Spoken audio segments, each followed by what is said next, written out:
I would like to welcome everybody to the 5th online seminar that belongs to the series of seminars of the Journal of Resilient Cities and Structures. And I presume that if you're here and you're participating into this webinar, you're already familiar with the journal and with the scope of the journal.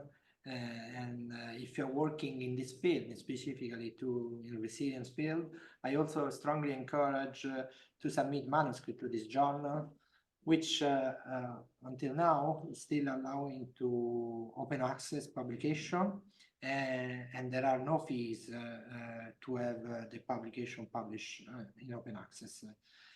So today's seminar is Network Analytics for Sustainable Resilient Cities. The seminar will be presented by Professor Bilal Ayab, who is a professor and director of the University of Maryland Center for Technology and System Management, co-director of the International Joint Research Center for Resilience Infrastructure of Tongji University in China, as well as senior economist at the National Institute of Standard and Technology of the Department of Commerce. He has expertise in the area of risk, uncertainties, and decision analysis and risk management. And as a distinguished member of the ACE, and also as an honorary member of the ASHME, and a fellow of ASHNAME, CAI, and ASHRA. And he has served the engineering community in various leadership capacities. Among the 650 publications he has co-authored, he has also more than 20 books published. He's the recipient also of several research awards and prizes, including the most recent one, which is the ACE 2024 Opal Awards, and many others. And he's been appointed to the Board on Environmental Change and Society and the Roundtable on Macroeconomics and Climate-Related Risks and Opportunities of the National Academy of Science, Engineering, and Medicine, to the NOAA Science Advisory Board, and he's also an academician of the Georgia National Academy of Science. So we are looking forward for this very interesting presentation. And without any further ado, I will leave the floor to Professor Ayab. Thank you. Thank you very much, Professor Semelaro, for the introduction. Good morning, good evening, good afternoon, bonjour, and ni hao. I'm happy to be part of this webinar series. Today, I'm going to talk about network analytics for sustainable resilient cities. You could see the outline of my presentation on the side, which I will go over in a minute. But I'd like to recognize team members that some of the works that I'll be presenting, they are basically building and including results from the works of my students who are listed there, Yoji Mao and Majid Ahmed and Sharif Al-Sibai, and also the collaborators at Tongji University, as well as other collaborators in Australia and Germany and so on. What I'd like to do today is basically I designed this outline to be in line with the scope of the journal to some extent, and to show how broad this journal and timely in terms of the needs of our society. So I'm going to start with some definitions and basically to highlight what's the meaning between sustainability and resilience, and how the two, they have to work together in order to have sustainable, resilient cities of the future. And the key item is performance. How can we measure the performance of a city when it comes to resilience in particular? And then we are going to talk about ways to enhance the resilience of cities. And I'm going just to focus on one aspect, which is nature-based technologies. There is big interest in nature-based infrastructure, and I'd like to maybe provide those and how to measure performance in that case. Then I'm going to move into in the title, there is the word network. So I'm going to talk about networks related to infrastructure with two case studies of metro systems, transit systems, and railroad networks. And a key item in enhancing resilience and sustainability is producing solutions that are economically efficient. So I'm going to cover economics, and of course, the bigger picture is socioeconomics, and I'll be looking at how to measure those. And then I have some concluding remarks. The whole thing could take about 40 minutes. Now, starting with the first item, basically definitions. Always, I found it extremely important to start almost any pursuit with definitions, because really it anchors your thinking and it will put it on the track for measurement science and economic evaluation. Everything will flow from it, and it will be consistent, rational, and so on. So there are two keywords that I put in the title. Basically, sustainable resilience. So what's sustainability and what is resilience? And that's, you might be familiar with those definitions, but still I need to bring them forward in here. Sustainability, I pulled two definitions. Both of them are coming from EPA, two different documents. EPA is in the US, is the Environmental Protection Agency. The first one is creating and maintaining conditions under which humans and nature can exist in productive harmony that permits fulfilling social, economic, and other requirements of present and future generations. So sometimes people talk about like 3 pillars of sustainability. So you have to worry about the environment, society, people, and the economy. And the second definition, the ability to maintain or improve standards of living without damaging or depleting natural resources for present and future generations. So you could see that it's not what the resources now and the needs now, but I have to worry about making them available and keeping them healthy and in good state for future generations. Now, if you look at the definitions, always in definitions, in my opinion, the most important word is the operative word, the first word. So the first one says creating and maintaining conditions, right? Second one, ability to maintain. So they have different angles to them, because those words could become the basis for measurement. Right? I'll show you that in a minute when it comes to resilience. So in resilience, there are, again, I put two definitions. The Presidential Policy Directive definition 2013, which is highly cited in the US, is the ability to prepare for and adapt to changing conditions and withstand and recover rapidly from disruptions. The second one is persistence, which is originated in ecology, persistence of the functions of a system and performances under uncertainty in the face of disturbances. Now, if you look at, I have some language in red, because in a document that I wrote in 2014, I classified definitions depending on their strength, right? So there is really a scale for really top definition to least favored definition. So the first definition is I call it inclusive definition. You define it by setting requirements. You define sustainability by stating requirements, future generation, resources, social, economic, and so on. That's the resilience definition. The first one is inclusion definition by requirement. The second one of resilience is a combination of intention plus inclusion. The highest level of type of definition is intention definition, but sometimes it's really difficult to put an intention definition. The worst type is definition by negation, and there are definitions by negations, which are, in my opinion, could be misleading and incomplete. So this is just a side note about definitions. Let me look at bringing the two terms together, sustainable resilience, right? A lot of debate in the US about this topic by the American Society of Civil Engineers. Several positions documents were produced, and even committees were formed to trying to understand the relationship. I'm putting two documents that I prepared, one with my late colleague, Dick Wright, which was member of the academies and so on, which is at the bottom in the Journal of Geography and Natural Disasters. And then more recent, there was one that was, which I updated some of the content we had in that first document. But what I'd like you to do is look at figure 2. I think figure 2 may be better in terms of understanding the relationship if you define it in terms of requirements. For example, if you are a project manager or an owner and you'd like to set requirements for a project, you could, basically this goes in a contract document, right? You'd like to have a project designed to meet the following requirements, right? I consider the resilience requirements to be a list.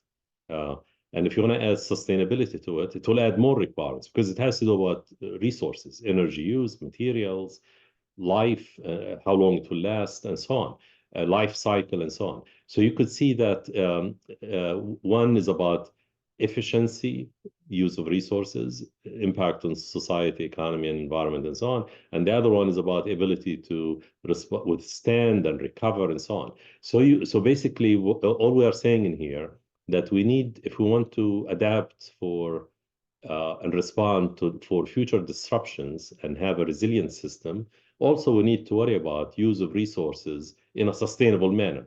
So I'd like to have sustainable resilience, right? I'd like to have sustainable adaptation to a changing climate. So inserting that word sustainable means that I need to achieve that resilience, but with an efficient use of resources and so on, to meet sustainability requirement, low carbon footprint, and so on. Now, if I look at the whole city, right, I'm changing subject on the moving to the second half of the slide in here. If I look at a city, a key item is when you have a city with all the complexities and dynamics that goes in it, is how can you measure whatever you do in terms of performance, right? So you could say, well, a city is about the societal well-being. So how can I measure well-being, right? So if I have a city of a population of 10 million people, how can I measure what is the well-being of the 10 million people? If I enhance the highway system and the water distribution system and many lifeline systems and enhance the defenses if it is a coastal city and so on, how does that affect the 10 million people, right? So the question becomes really about performance measurement. So I have a list in here, which is not necessarily complete list, but it's sorted from the most commonly used measure and then lesser ones. The first one is economic output. You could say, well, if everybody is doing fine health-wise, or if the health well-being is no pandemics and so on, and we have transportation grid and power and so on, economic output will be at high. So I could say, well, economic output is it's an integrator. It's an integrator, not aggregator. I'll describe that in a minute. You know, to aggregate is non-trivial. I mean, if I tell you I enhance the water distribution and I could measure its resilience and enhance transportation and measure its resilience and measure them in separate manner, aggregating them can be a challenge. It's non-trivial. So I sometimes I gravitate to what I call integrated measures, and economic output is an integrator. And and the unit of measurement will be GDP per capita. The next one is economic consumption. Economic consumption, it could be harder to measure, but still it's people when their well-being is high, their consumption will go high.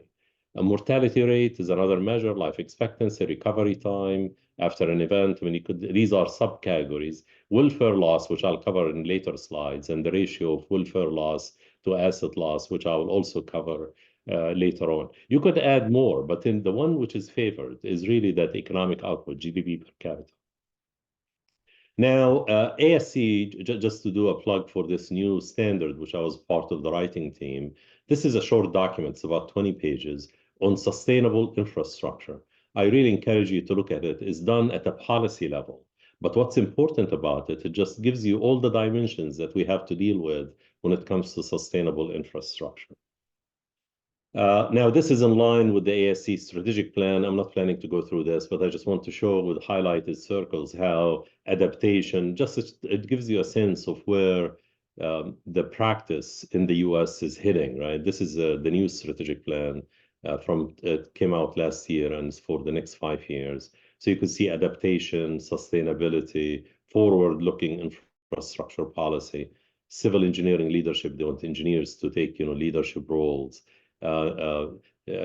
Future-ready codes and design standards. We have a lot of work going in revising our building code to account for the climate projections and so on. Just want you to be aware of this. It does help you to maybe in your pursuits. Now, going on, before I could introduce the next topic, which is quantification and so on, I'd like to define the space that we are dealing with when it comes to resilient cities and infrastructure. And there are 3 dimensions I'd like to describe in here. One is the hazards. This figure, which is it has a lot of content in here, it's nothing but a hierarchical breakdown of different natural hazards. So you could have human-caused hazards as well, but in here I'm just showing the natural hazards. Could be geophysical, meteorological, hydrological, climate-related, biology, and so on. So there is a breakdown for those. And if I take those hazards, I could put them on this x-axis, right? You could add headings in here, right? And define different like bins, right? And then I have infrastructure, and these are could be all needed for a city and beyond the city for a whole country. But these are different. You could define infrastructure for a city in the same manner, and those are shown in this vertical axis, right? So you have basically water and power, gas, and so on. And then the third axis is what's called the adverse event cycle. So this could be from preparing to if there is mitigation after an event, response, recovery, rebuilding, and so on. And now in each box, you could have specialized studies depending on the agency. If you are doing transportation, a new design, and we're worrying about recovery, if you are federal agency for emergency response. So you could have actually, you could define a space, a subspace in here, and do a special study related to it. The challenge when it comes to a city is really integrating all of this. And of course, there is the dimensions of uncertainty and project execution, and they could be interdependencies as well as across systems, across hazards, compound, hazards and so on. And there is the spatial and the time aspect of things, right? So there is a lot of complexity in here. In 2018, in anticipation of the needs of the engineering community in the US, we put together a climate resilient infrastructure manual of practice, which was the beginning of a track that we are still working on that resulted in the ASCE NOAA task force on climate adaptation of engineering practice, which is ongoing now. And that document, which I will highlight in a minute, is really was put in place to meet the needs of engineers because there wasn't much of a guidance of how to design for the future climates. Now, a key building item in designing for resilience is performance, right, or resilience quantification. So we talked about the definitions, which I'm not going to repeat in here, but I'm just showing them over here so that you could refer to them if needed. So usually what we do for a system is we define performance, we call it Q, on the vertical axis, and I have time, and you might be familiar with this curve. So performance, it could be some degradation, aging with time, and if there is a disruption, which is shown by this vertical line, which could be a stochastic Poisson process, and this disruption, if it is of the right intensity that will exceed the capacity of the system, then it could lead to a failure, and these curves are different types of failure, brittle or ductile, more graceful. And then after emergency response and so on, they could be recovery, and I could recover it as good as old or maybe as good as new or better than new if I have better technologies. Always we say build better, and so on, or anywhere in between, or even degraded, recover it, but not as good as old and so on, depending on resources. So there is many profiles that could, the choice, which one we should choose is really driven by economics, right? Which I'll cover later on. Now, how can I quantify resilience? I could quantify it in simple manner on the time scale. And in that case, if I'm not accounting for aging and the drops that you see in here and the recovery, you could keep it simple and quantify it like an availability concept, which is in reliability engineering. So you look at this total time. These are all average times, time to failure plus time to recovery or repair, and you'll take basically the ratio of TF, time to failure, which is the time of functioning. The system is functioning divided by the total time. Now, I could enhance that definition, which is shown at the bottom in here, which is really in line with this one. All I did took these times and multiplied them by integrals. The integrals are the area under the curves to reflect how much drop in performance and recovery of performance. So it's like a weighted availability by areas under the performance curve. Now, I could bring in time dependency and do time-dependent reliability which could feed into time-dependent resilience. I could actually take this model, which we can't cover it in here, but it's a very accepted model for time-dependent reliability calculation. Lambda is the Poisson rate, which appears in here. And then you have aging, which is represented by this function. And that's the density function of the strength, and that's the density function of the loading. It's random variable, and the exponential has to do with the Poisson distribution, and you integrate. And you could feed all of that in this model to bring in time-dependent resilience. So all of these are covered. I put some references in here, but they are covered in here. But the key item is that vertical axis. What is that vertical axis when it comes to a city, right?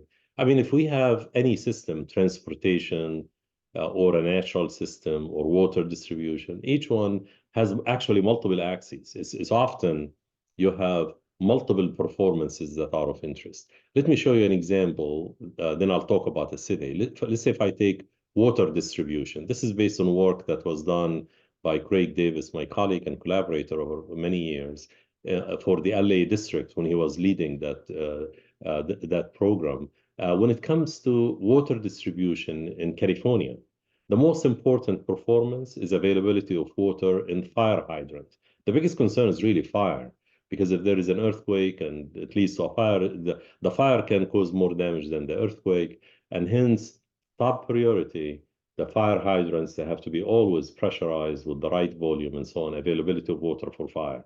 Next one is consumption, water consumption in volume, then in quality, right? Then reliability of the system. So there is 5 dimensions. They are all on the vertical axis. So it's multidimensional, right? So when it comes to community, I talked about economic output, as you remember earlier. So that will measure the well-being of a community. When it comes to natural protection systems, I'll be using that as an example later on. It's not as simple to measure it, but there are ways to measuring the performance of a nature-based infrastructure.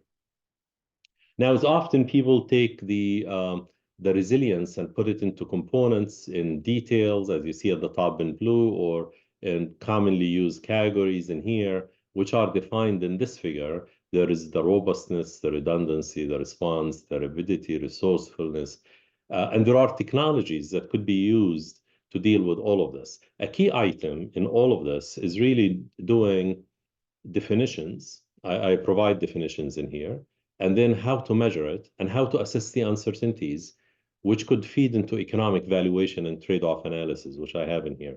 There are technologies that are very useful. We did, Professor Taha recently in 2021, did a review paper of emerging technologies for resilient infrastructure. I encourage you to look at that. This is the multi-dimension aspect of performance for water. You could see the functionality, the fire protection, the quantity and the quality of the water, and so on. And this is the economic model, which is a loss accumulation model that you see it in many economic models for dealing with resilience. I know there is an equation in here, but it's really simple equation. It's all conditional probabilities, right? So you have basically, you start from an event, this hazard associated with that event, then failure associated with that hazard, then loss associated with the failure, and this is discount rate. It's accumulated into present value based on some cash flow, which will feed into benefit cost analysis, and hence you could look at what if I enhance the system, how much I will be able to reduce the loss. So many economic models are based on loss accumulation models. A key item is data. And data, the problem with it, always you'll find data to be challenging. Ideally, you'd like to have actuarial data, but most of the time we don't have that. So we rely on published data supplemented with engineering judgment. And of course, the quality degrades, which means you have to bring in uncertainty quantification to deal with that, right? So in real life, based on many projects I've done, you'll find a mix of data that you have to rely on for doing risk studies, resilience studies, and so on. This is the same figure, which is highlighted from these 2 books. And broadly, this is all about knowledge deficiency, which I don't have the time to cover it. I just want you to be aware of that dimension. You could look beyond probability theory in the theory of evidence, approximate reasoning, especially when you deal with people and socioeconomics and society and social behavior and so on. I mean, there is a lot of complexities where maybe probability theory might not fully capture the nature of it. And that's an item that you need to keep in mind. You remember the manual of practice, the 2018? This manual of practice, I just want to highlight the main flow of work that's typically done according to this manual of practice. It starts by defining the objectives and the context, the hazards, failure probability estimation, loss accumulation, the economics, right? Exposure and loss, economic valuation, then loss exceedance probability, which is basically that L in the equation that I showed you earlier. Then what actions could be done, right? The feasible domain and what could be done. And then when you assume a decision or an option, you could look at how much loss savings you could have, which could be viewed the benefit as the benefit. Then we could add other benefits, co-benefits and so on, and then do the economics to make a decision. A key item that's advanced, this flow chart, by the way, is in line with these steps. It's easier to read them in here, but there is interaction and feedback loops and so on. But a key item which is advanced in here is what's called adaptive design. Adaptive design, when you have deep uncertainty, I'm using an example which came from this paper by others in 2014. Basically, you could, let's say, build a transportation a segment like what's shown in here and make the foundation system oversized. It's called basically an option. It's a real option. You create an option in there for increasing the height of the pier if necessary. So let's say I could build it at this level because I think there will be sea level rise, bigger waves, surge, and so on, but I'm uncertain about what's the extent of it. So instead of building a massive over designing it, I'll build foundation system has the real option. It will give me that real option to enhance or increase the height of the pier if needed. This concept is called adaptive design. And you could actually real options, they are called real options. You could examine them by do an economic study for them. And those in markets, if this was PPP, private public infrastructure, it has a value in the market. So if you have a structure or an infrastructure that has that real option, the markets will give it higher value. It will have economic valuation as a result. The other manual of practice, which came in 2022, hazard resilient infrastructure, which is shown in here, it's really consistent with the 2018, but this could cover seismic and other things, and it could lead to that community socioeconomics, which is suitable for cities.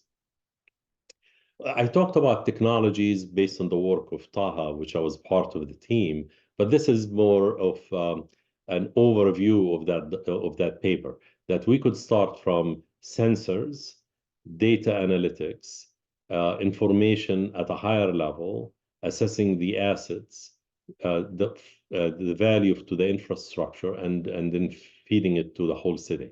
And technologies could vary from use of smart materials, advanced construction technology, sensors, drones, and so on. And then you have a key item is maturity of technology, which is what I have in here, right? Sometimes if you want to be forward-looking, you'll be venturing in domains where the technologies might not be fully mature. And of course, data analytics, as you gather more sensor data, there will be high-end ways of dealing with the data, from data mining, big data, deep learning, machine learning, and AI, and so on. So I just wanted to be aware of all of this. You could use emerging technologies for enhancing resilience and having resilient cities.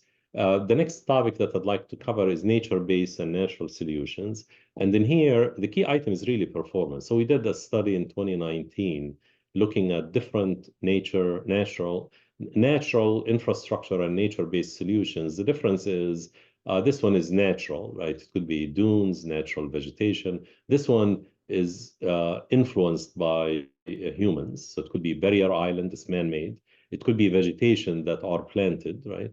And you could have a mix to get ecosystem enhancement where you have green infrastructure with eco life that will have additional co-benefit in many ways. Now, in real life, it's always I advocate for a hybrid setting. So you have the engineered solution, the ecosystem based, and the hybrid will have some engineering, some natural, some nature-based solutions. The trade-offs that the cost as you move in this direction could be more affordable, but it's not as effective.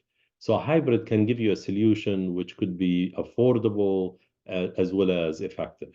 So I mean, again, economics will end up playing a major role. The key item of this document in here is performance. How can we measure performance for those systems? And these are the type of systems I'm looking at. I mean, I could use just dunes as an example. I could say a dune, which could help with a storm, right? I could measure it by how high the dune, what's the base of the dune, what type of vegetation on it, percent coverage of vegetation and type of vegetation. And then basically, when there is a storm, to what extent those items, the height, the base, the vegetation, will be impacted adversely, right? So you could do the same for all of these by identifying what are the performance measures that I'll be enhancing and tracking post-event to do the recovery and so on. Now, moving to the next topic, which is networks, network topology and analysis. The concept in here has to do with connectedness topology, right? So if I have a network, we typically define nodes, or we call them a vertex, or vertices, and edges, which I like to call them links. So I have nodes and links, right? And basically you define how the network is connected by what we call adjacency matrix, which is 0, 1. If node J is connected with I, it has a 1, otherwise 0. I could have networks with multiple links like this, and which will, but typically we don't do that in the type of networks that we deal with.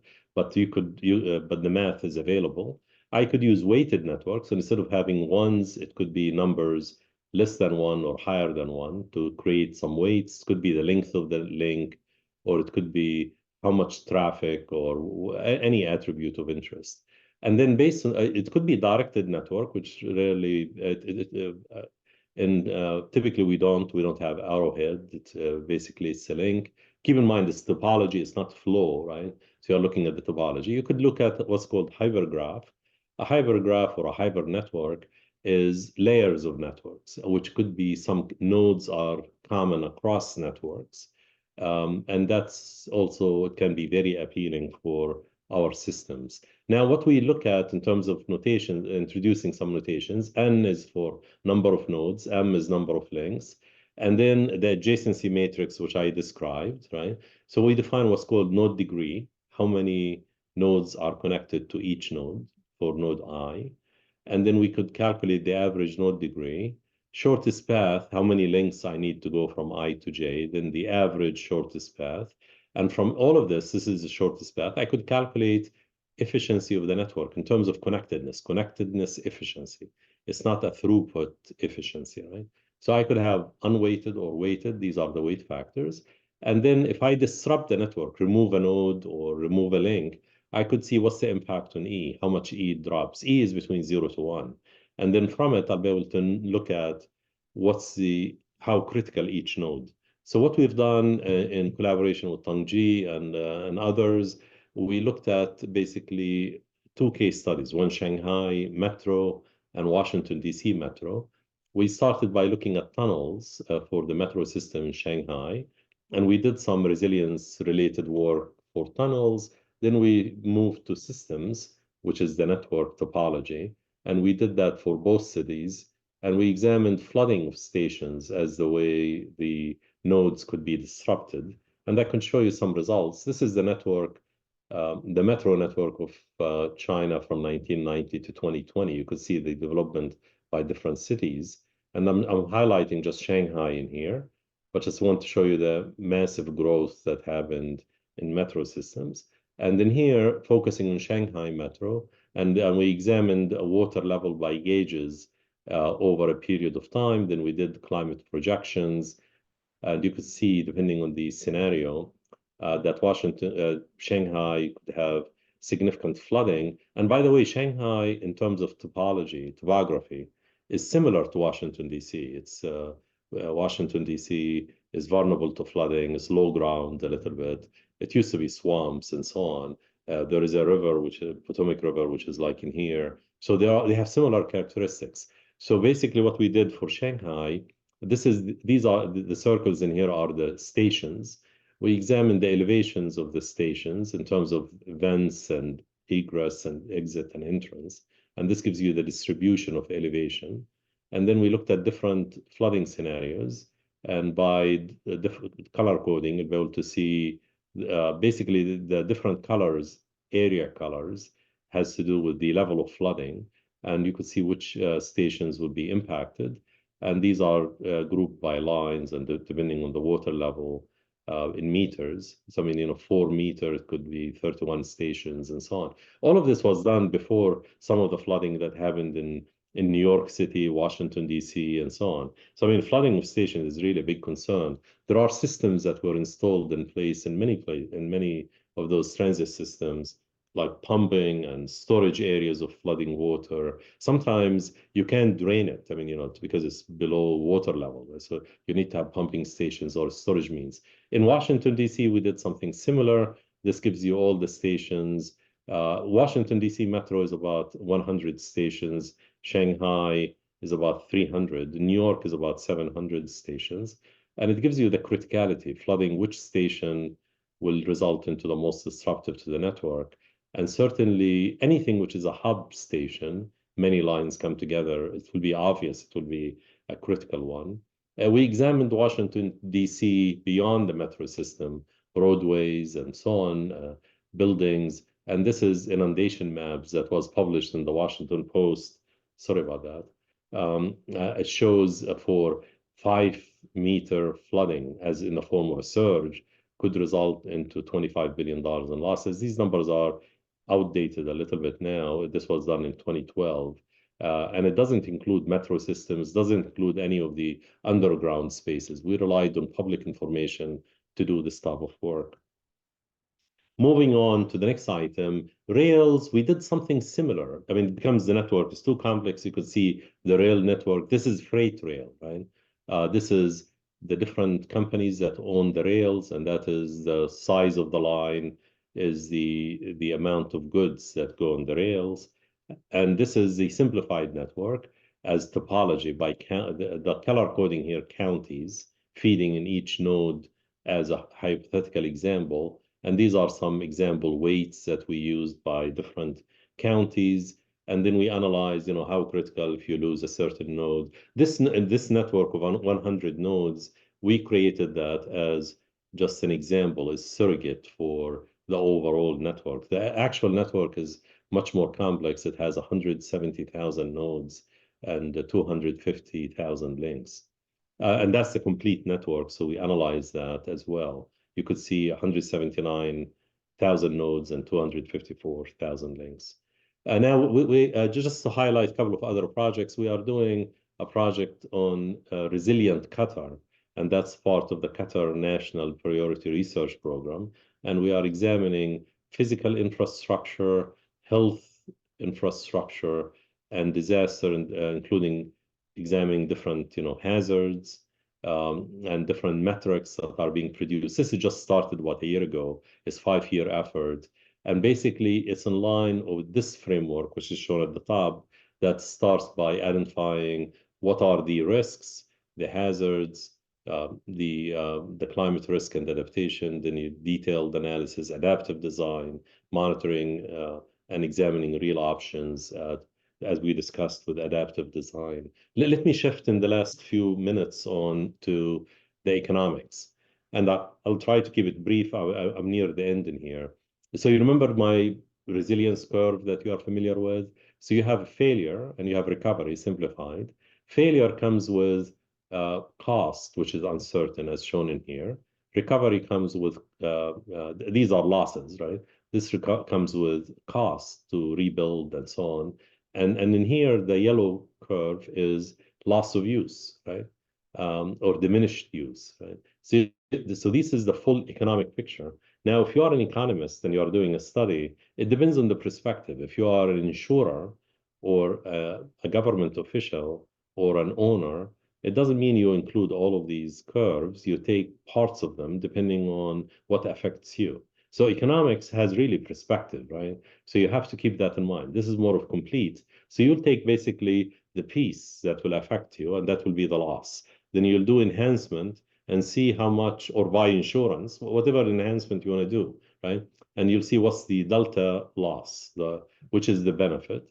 And benefit to cost could be treated probabilistically as shown in here, and calculate what's the benefit will be realized with the appropriate discount rate, because this happens over time with the data uncertainty and so on. I collaborated with Stanley Gilbert he's an economist at NIST in this area, Models for the Economics of Resilience. Now you could expand that at the country level. So at the country level, which is based on the World Bank work in here, they did it for 117 countries. They looked at riverine flooding, surge, earthquakes, windstorms, tsunamis, and so on. The way they look at it is really, I'll keep it simple. You look at the country in the form of an economy, GDP, and the economy is broken down local income and transfers. Transfers meaning it's income based on sold services and products overseas or elsewhere outside the country, not affected by the event or affected not as much. This is pre-disaster. Post-disaster, the income shrinks, the local income. The transfers could shrink too, and this is called welfare loss. If there are programs in place to recover some of the welfare loss, could be insurance, right? So you'll end up recovering, that's called welfare support. So you'll have still some welfare loss. So if you take that welfare loss and take the asset loss, because when you go from pre-disaster to post-disaster, you could actually add up all the asset loss, lost bridges, flooded buildings, depending on the hazard, add them up in a weighted manner and account for all the uncertainties. So you'll end up with asset loss divided by welfare loss. That's called socioeconomic resilience. Ideally, if you have, let's say, the perfect setting, the entire welfare loss is really asset loss. So this ratio will become 1, right? But most of the time, the welfare loss is bigger than the asset loss. And as a result, this ratio is less than 1. So what you see in the map, the world map, zoned by different percentages of socioeconomic resilience, the darker the color, the smaller the ratio, which makes the country more vulnerable in losing their GDP, right? So you can see the color-coded where different countries fit based on the work of the economists at the World Bank in 2016. This document was updated at later years, but that's still the methodology is similar. But then what's interesting that there is strong correlation between GDP per capita of the country and the expected welfare loss. I mean, you expect that wealthier countries they will be more prepared, welfare support, and so on. Still, there is a lot of uncertainty in here, but there is some correlation that is noted. With that, I'd like to bring it to conclusion with some concluding remarks. It's more of a summary that I started with definitions, central for anything we do, measurement science, which builds on those definitions, technologies which are needed to deal with dependencies, integration across phases, systems thinking, of course, for resilient cities and networks, and economics. At the very end, we have to come up with solutions that are economically efficient. I put some books and guides and so on, just for your reference, and I'm happy to take any questions that you might have. Thank you so much. Okay, so thank you very much to Professor Ayab for these very interesting seminars. And now I think we can open the question and answer section. So if anyone has question, can directly ask to Professor Ayab or raise his hands and I will unmute. And for the others who are connected to WeChat, they can post it in the chat and I will read it. So I saw one hand was raised. Let me see. No, was my mistake. Maybe I saw one raised hands, but I don't see it anymore. Okay, now I see it. Okay. Yeah, there is someone who raised his yeah. hand. Okay, Jean-Pierre, you can talk. Can you? Yes, Professor. Yeah. Okay. Can you hear me? Yeah, yes, we can hear you. Yeah, Professor. So my question basically is about if you consider in this methodology some method for the interrelationship between these different infrastructure. So when you wanna get, for example, the drop of the functionality. Do you mean the interdependencies between different systems? Yes. Okay. Yeah, I mean, there are, when it comes to interdependence, but let's say if I consider power and communication or power and water, right? There are studies that has been done to deal with that interdependency. But when you work at the city level, right? There are two ways of dealing with that interdependency, either to characterize it, which is, in my opinion, can be very, very difficult, especially if you add many of those systems on top of each other. Or another way of dealing with it is you'll come up with a metric, a performance dimension, which is what I call an integrator performance measure. So an integrator is something that will account for both. I mean, if I look at, let's say, economic output, which I used as an example, economic output is an integral measure. So GDP per capita for a city does account for functioning water system, functioning transportation, and so on. If I want to do it in an aggregated, not integrated manner, in an aggregated manner, then I need to understand that dependency. And it does require the characterization of the system very careful. And sometimes you'll find the information is not there. Right? And even if you have the information, just figuring out the correlations and the joint distributions and so on, it's non-trivial. So there are really two styles, either assess each one separately, then aggregate, and aggregate is non-trivial, or a new performance measure that is an integrator measure. But that might not be available for pairwise systems. If I consider communication with power, I'm not sure if I could think of an integrator performance. Right? Okay. Thank you, There was Professor another Villa. guy. Okay. There was another guy who raised his hands, but I'm not sure. No, there is a question on chat here. On the chat. When assessing infrastructure resilience, which one is preferred for generating disruption scenarios? Failure probability estimate, stress testing. I mean, stress testing is desirable, but sometimes it could be not feasible. So most of the time, we'll end up relying on analytics to just estimate failure probability. Stress testing, non-controlled stress testing. If I could define stress testing in two types, something that you control, you actually implement, right? Create, right? Which sometimes you can't. When you can't do an event which is adverse to a system, so you can't stress it that way. Sometimes you can, depending on the system. But ideally, there could be some consequence with it or risk of consequences, right? So I think most of the time, most of the work that I engaged in tends to be in the former failure probability estimation, not in stress testing. The stress testing, most of the time, we dealt with it post-event. An event happened, and you learn from it through forensics or retrospective examination. Okay. There is, thank you, another question from Raymond.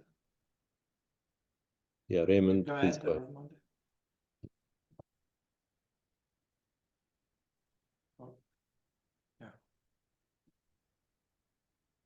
I think I am mute or not. Okay, now you can talk. Sir? Yeah, we can Yes. hear you. Yeah, thank you so much for your insightful lecture. I have really learned a lot from you. I'm also a student, and I'm working on this area of resilience. I'm currently trying to work on gated communities and urban resilience in the capital city of Ghana, Accra.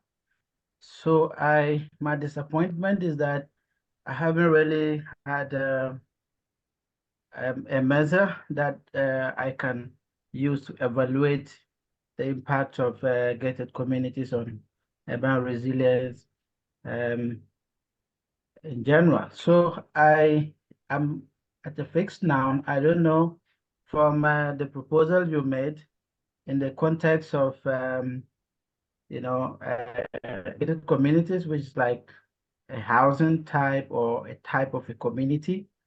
Do I use aggregative or integrative? What's your advice?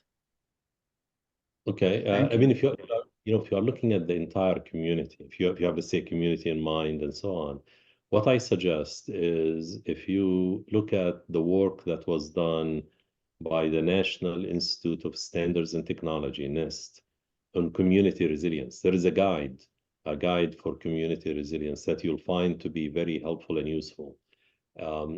Just if you Google guide community resilience NIST, right, you'll be able to find it. And if you can, just email me. But I'll say it tends to be of the depending on the scope of the study, you might end up doing a mix. If you are focusing on particular systems, you might do the aggregated one. But if you are looking at the well-being of the whole community overall, then it will be of the integrated one by looking at economic indicators, pretty much. Thank you. Good luck. All right. Any more questions? Yeah, we have a The question audience? came from WeChat. What do you think about the role of urban climate resilience and sustainable urban resilience? And what are your recommendations of existing climate resilience assessments indicators, especially for developing cities with high vulnerability?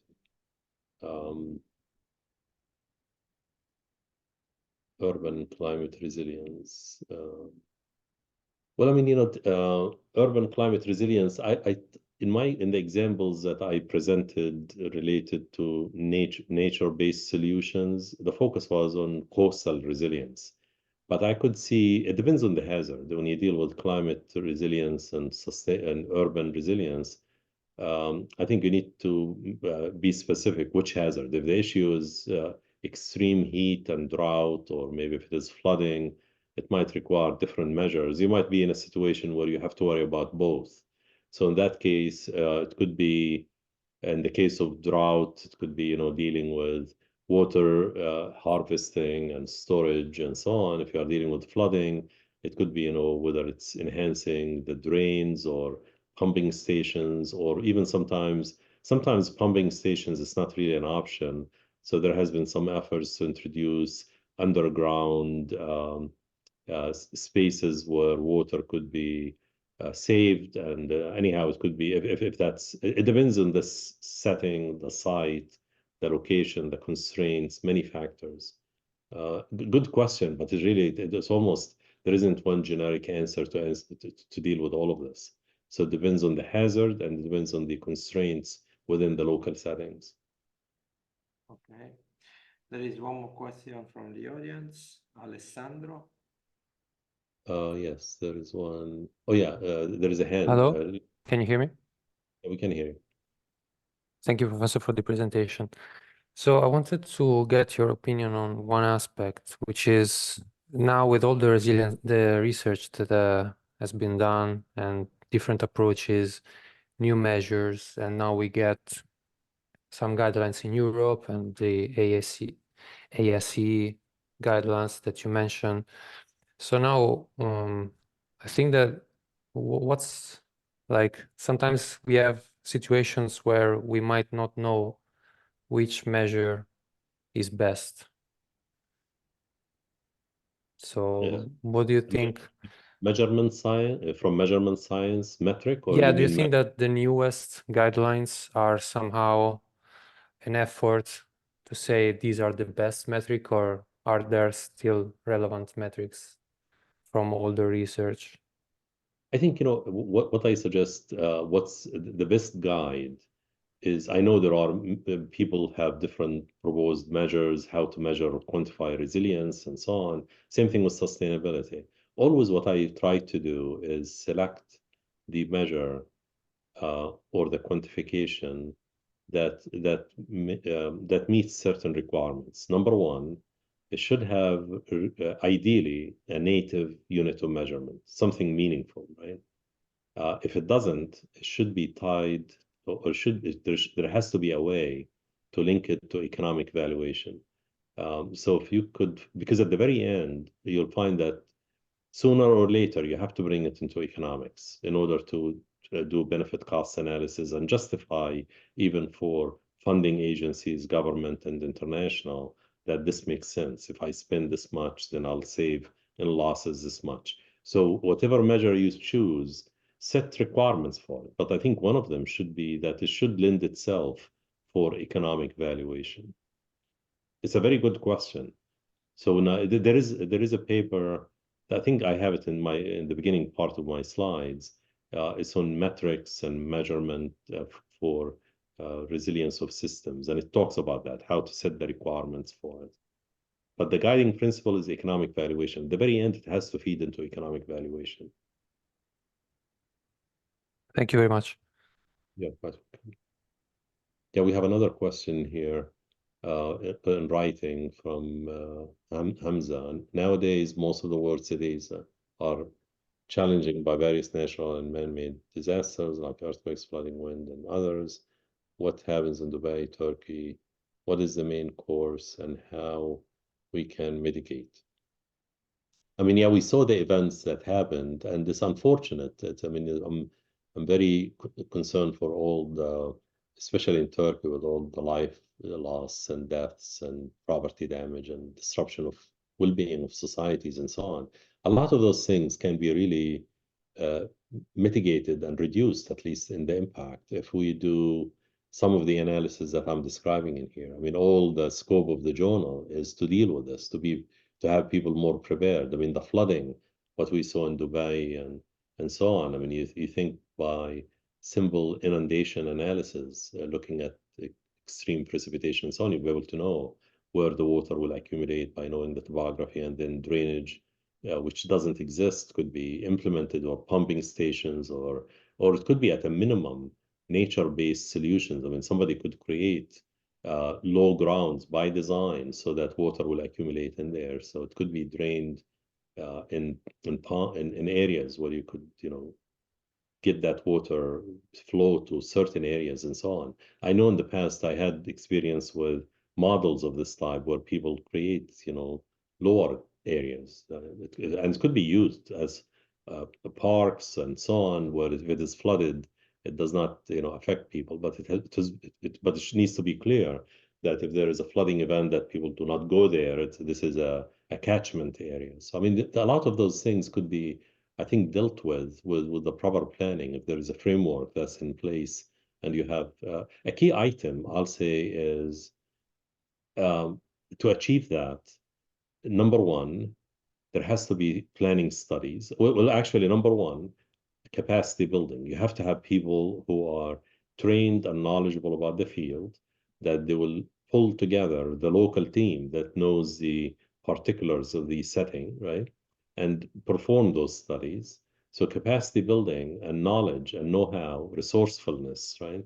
Using the local resources is key in all of this. All of it comes down to really capacity building. I think I have a box in one of the slides. Maybe I skipped over that box, which talks about in particular those countries in terms of how to enhance the state of that country, and it starts with capacity building and knowing resourcefulness, meaning knowing the resources that are available in there, and then the know-how. And doing the studies like what we are describing in here. Thank you. Okay. So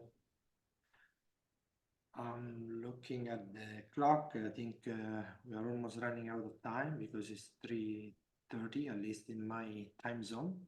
So I just want to remind that the recording of, yes, just the answer. Okay, the recording and the slides will be uploaded in the journal website after the presentations, and in the same journal website you will find also the previous webinars and all the updates on the upcoming events.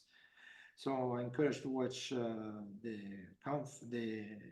website of the journals, and also I would like to thank you one more time, Professor Ayab, for his contribution in this webinar series. Thank you very much. Thank you. And bye, everybody. Thank you.